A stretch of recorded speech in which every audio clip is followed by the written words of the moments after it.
ಬಳಪ ಹಿಡಿದ ಭಗವಂತ ಇರುತ್ತಾನೆ ನಮ ಸುತ್ತ ಅವತಾರ ನಾನಾ ರೂಪವೋ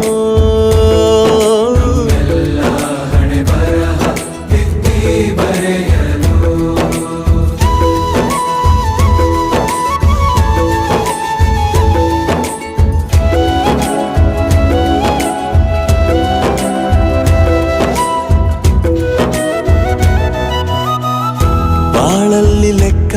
ಎಷ್ಟು ಮುಖ್ಯ ಎಂಬುದ ಬೆರಳಲ್ಲೇ ತೋರಿ ಕಲಿಸಿದ ಗುರುಗಳೇ